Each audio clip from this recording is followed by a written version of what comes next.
Hello everyone, this is Lata Singh from Shraddha smart education. तो आज हम करेंगे, ये है आपकी वर्कशीट 10 का पार्ट 2। ठीक है, fire and ice poem class 10th से। ओके, तो क्लास 10th से है ये आपकी इंग्लिश की वर्कबुक से।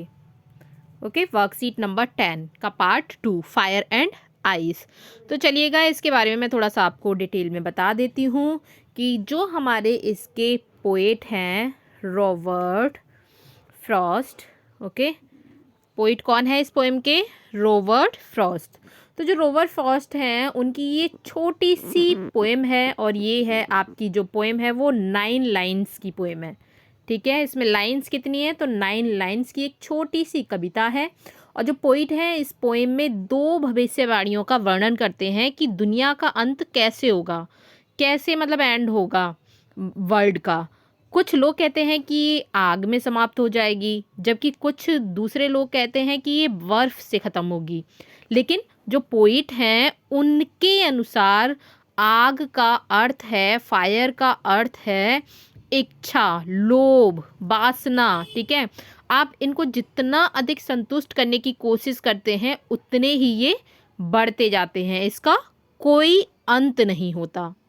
चलिएगा, तो पोएम की लाइन्स कुछ पढ़ते हैं हम। Some say the world will end in fire, some say in ice. तो कुछ कहते हैं कि दुनिया आग में ख़त्म हो जाएगी, और कुछ कहते हैं बर्फ में। ठीक है, so from what I have tested of desire, desire means होती है इच्छा, तो मैंने चाहा है उससे।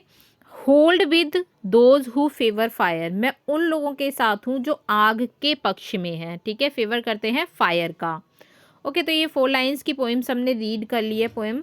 अब देखते हैं जो पोएट है हमारे, ठीक है, वो इसमें क्या कहना चाह रहे हैं कि मैं नफ़रत के बारे में भी बहुत कुछ जानता हूँ। ये कहना कि बर्फ इस संसार को नष्ट कर सकती है, ये भी ठीक है। ओके, लेकिन इसके सिवाय ये भी ठीक होगा कि आग, ठीक है, यानी इच्छा जो संसार को नष्ट कर ही सकती है, लेकिन बर्फ यानी घृणा भी संसार को नष्ट करने के लिए पर्याप्त है। मीन्स दोनों चीज़ें ही आप इस वर्ल्ड को नष्ट कर सकती हैं। ठीक है, डिस्ट्रॉय कर सकती हैं। जो हमारी डिज़ायर्स होती हैं, हमारी इच्छाएं होती हैं, ठीक है, और जो इच्छाएं होती हैं वो हमारी बेकार ही होती हैं इस संसार को नष्ट करने के लिए। उसमें उसका बहुत बड़ा रोल होता है, क्योंकि हमारी इच्छाएं बढ़ती चली जाती हैं और इस चीज़ से हम किसी भी चीज़ को नहीं देखते हैं। चलिएगा, आप करते हैं इसके question answers.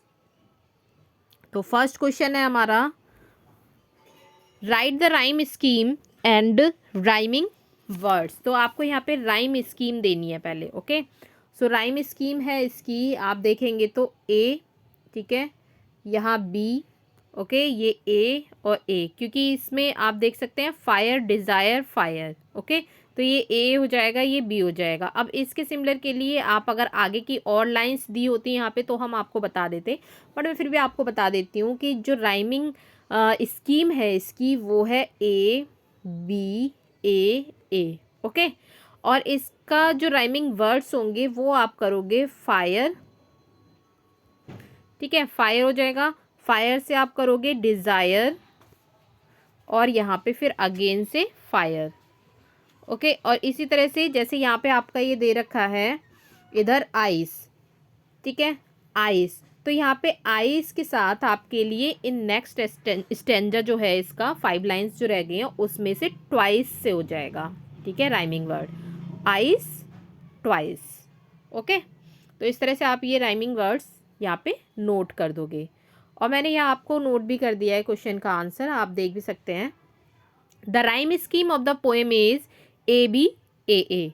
Rhyming words use in the poem, इस पोएम में फायर एंड आइस में राइमिंग वर्ड्स यूज हुए हैं, फायर, डिज़ायर, फायर। ओके, तो यहाँ पे ये ए हो गया, ये भी ए और ये बी। तो यहाँ पे ये ट्वाइस, इससे जो कनेक्ट होगा वो नेक्स्ट स्टेंजा में है इस पोएम में। आपके जो आपकी वर्कशीट है, ठीक है, टेनिस में दे नहीं रखा है, तो इसलिए मैंने जितना दिया है उसमें उतना ही आपको करना है, जितना क्वेश्चन में पूछा जाए उतना ही आपको करना है। सेकेंड क्वेश्चन है, briefly interpret the theme and idea of the poem fire and ice in 20 words. ठीक है, फायर एंड आइस की आपको थीम बतानी है और आइडिया भी बताना है इस पोएम का। तो the poem fire and ice by Robert Frost is a metaphor. Metaphor means होता है, मेटाफॉर क्यों यूज़ किया जाता है, ही यूजेज, जो पोइट हैं वो यूज़ करते हैं the metaphor of fire to represent haters. Okay, fire को किस लिए रिप्रेजेंट किया जा रहा है यहाँ पे? हेटर्ड के लिए, कि लोगों में इतनी नफरत भरी हुई है, ठीक है। और अब इसकी थीम देखें तो हम, जो मेटाफर है फॉर ह्यूमन परसेप्शन से और डिजायर से, डिजायर्स जो होती हैं एंड हेटर्ड, ये सारी चीज़ें थीम में आती हैं। इसका सेंट्रल आइडिया देखेंगे हम, जैसे कि आइडिया यहाँ पे दे रखा है, आइडिया भी आपको देना है फायर एंड आइस का। तो द पोएम टॉक्स, जो पोएम है वो ये बताती है टू डिफरेंट व्यूज़ के बारे में, ठीक है। आप देख सकते हैं दो डिफरेंट व्यूज़ हैं यहाँ पे of how the world will and, कि कैसे संसार का अंत होगा, आइदर बाय फायर और आइस, कि या तो बर्फ से होगा या फिर आग से। मैंने यहाँ पे आंसर आपको नोटेड कर दिया है, आप यहाँ से इजीली पढ़ सकते हैं। The poem fire and ice, जो पोएम है fire and ice by Robert Frost के थ्रू लिखी गई है, इज़ अ मेटाफर, ये एक मेटाफर है। मेटाफर मीन्स होता है, मेटाफर किसको रिप्रेजेंट कर रहा है यहाँ पे? हिटर्स के लिए। फॉर ह्यूमन परसेप्शन, जो ह्यूमन परसेप्शंस होती हैं, मतलब लोगों की जो धारणाएं होती हैं ऑफ डिज़ायर, इच्छाओं को लेकर, एंड हेटर्ड और नफरत को लेकर। द पोएम टॉक्स अबाउट, अब यहाँ पे आइडिया है ये, द पोएम्स टॉक्स अबाउट, जो पोएम है वो ये बताती है दो डिफरेंट व्यूज़ के बारे में, how the world will and, कैसे संसार का अंत होगा, आइदर बाय फायर और आइस।